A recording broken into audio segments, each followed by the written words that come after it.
bu maddə bərk alınır. Çünki əriməyə başladığı ikinci maddə 50-də başlayır, üçüncü maddə 60-da başlayır.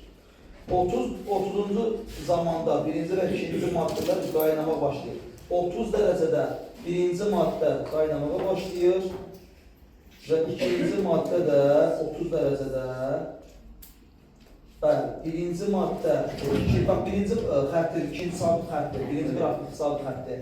Deməli 60-dadır, o 30 saniyə uyğun gəlir. İkincinin də qaynaması, o da deməli 70 dərəcədə başlayır və də 30 saniyədə artıq. Ancaq bir şey var, 30 dərəcədə ikinci xəttdə 30 dərəcədən sonra qaynamaqdan keçibdir. Yəni qaynayıbdır və buxar halına, qaz halına keçib 30-dan sonra. Ancaq 30 dərəcədə baxın, birinci qrafikdə qaynamağa başlayır. Çünki sabit xəttin başlanğıcıdır. İkinci qrafikdə isə sabit xəttin sonudur.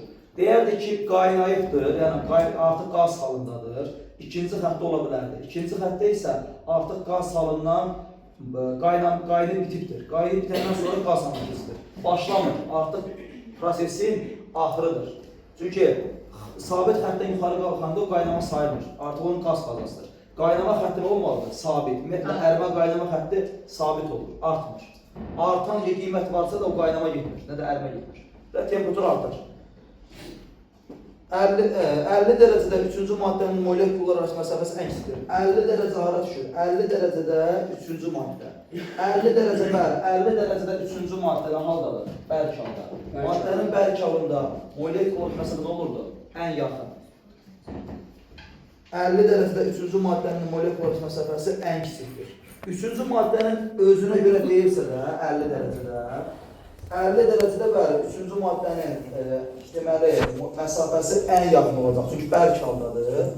50 dərəcədə ikinci maddə artıq əriməyə başlayır, məsafə qismən artır və birinci maddə isə əriyibdir, maye halındadır. Onun məsafəsi daha çoxdur.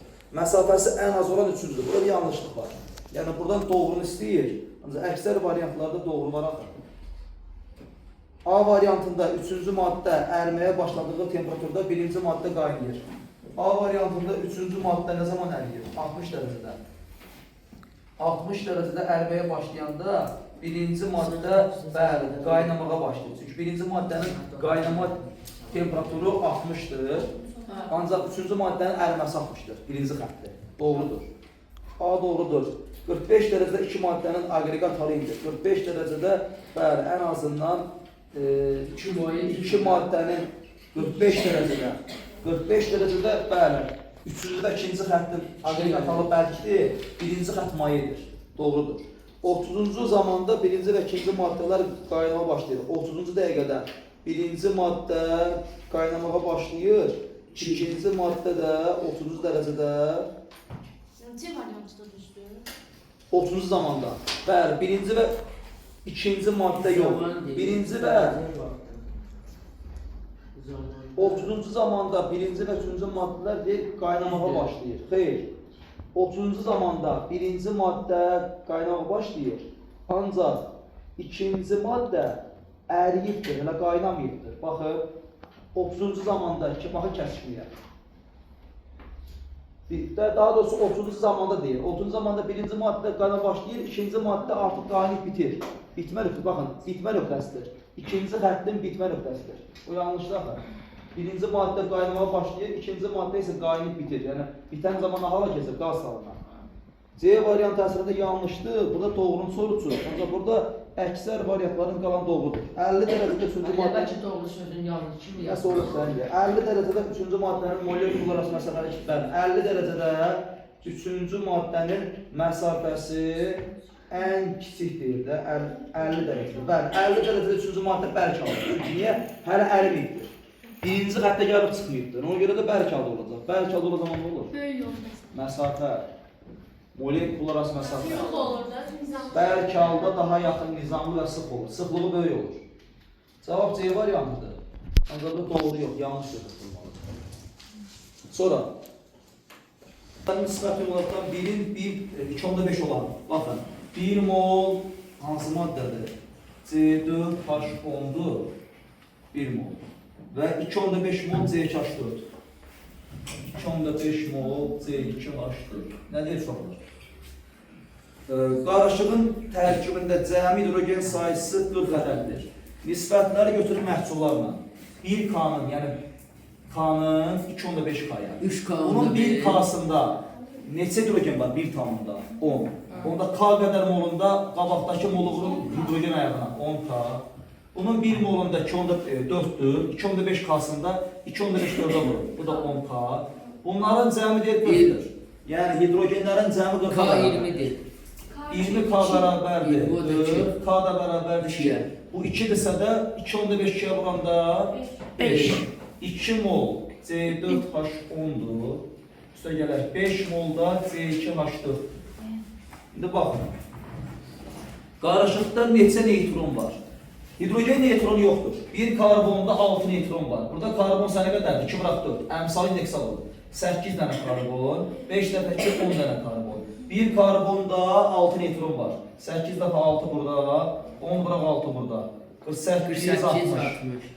108, 108 neytron. Sonra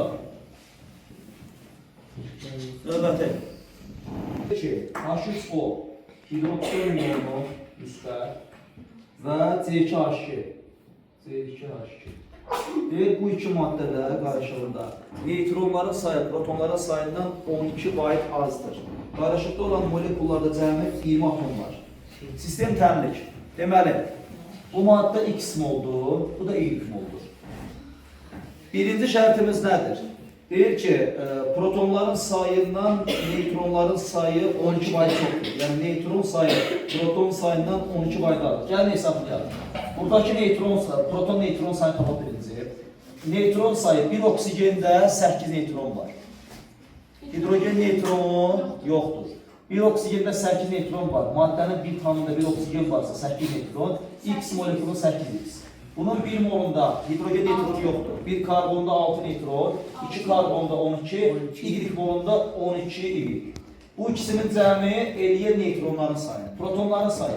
Bunun bir molunda bir hidrogende bir proton var.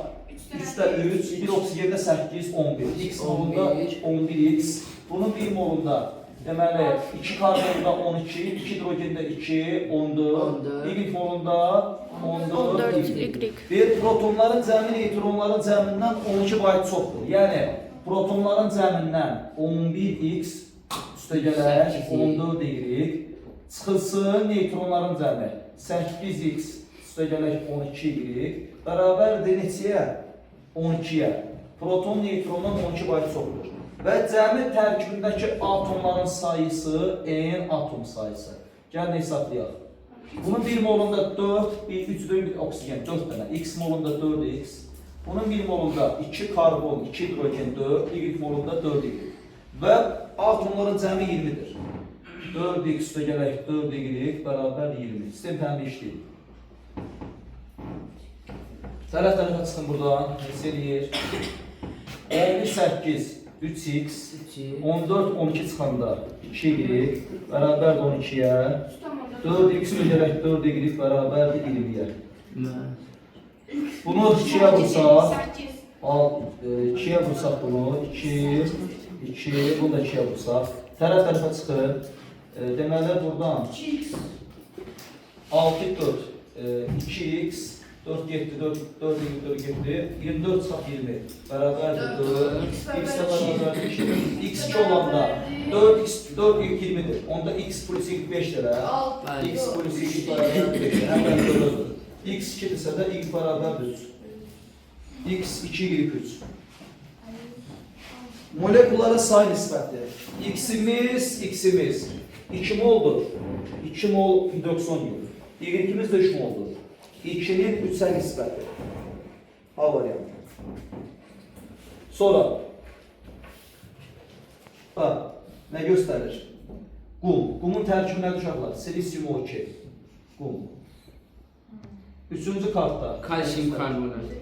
Kalsiyum karbonat. Kalsiyum karbonat nədir? Əhəngdaşı mərmər. Dördüncü kartda natrium sulfatı. Natrium 2SO4. Kristallı. Beşinci kartda da S8 kristalik kükürt. Hansının tərkibində daha çox atom var. İndeksləri cəmi. İndeksləri cəmi çox olmasıdır. İndeksləri cəmi İki saniye, dördüncü. 4'də natrium sulfat 2, 1, 3, 4, 7. 7 atom, 1, 1, 3, 5, 1, 2, 3, bu 1, burada da 8. Onda atom sayımız hansıdır? 8. Sonra ona qədər. Test 11'də. 8. 8. Valla, dedik ki, temperaturla həll olması artanlar nələr idi? Temperatur artdıqca bərk maddələr, bəs azalanlar Qazlar. uyğun olmayan. Demək, həll olması temperatur artdıqca Bəli, artır. hidrogen xlor qazdır. Daşqulur qazdır, bəli. Ha, onda Deməli, burada odur. bunların heç birinə uyğun gəlməyən hansıdır? Hidrogen xlor. Yox. Deyir ki, hər iki qrafqa uyğun gəlməsi. Nə temperatur artanda artmır, nə də azalmır. Kalsium karbonat. Niyə? Çünki götürülən maddə suda həll olmalıdır. Suda həll ola bilər. Kalsium karbonat ümumiyyətlə həll olmur. Suda həll olmayan maddəni temperaturu artırmaqla ya da azaltmaqla nəyi dəyişmir? Həll olması dəyişmir. Ümumiyyətlə həll olmayanlara dəxli yoxdur. Sınaq 12. Demişdim. İşləyən var. Bəli, sınaq 12-dən 10. Bura kim yoxdur? Məndə Hansı 12-dən məndəsin? Neçə? Neçə? Yoxdur, ay. Çox salırız, ona qədər. Müəllim, Sınaq 12-dən. Ondan işləməyib. mən 5-ə baxım bir dənə.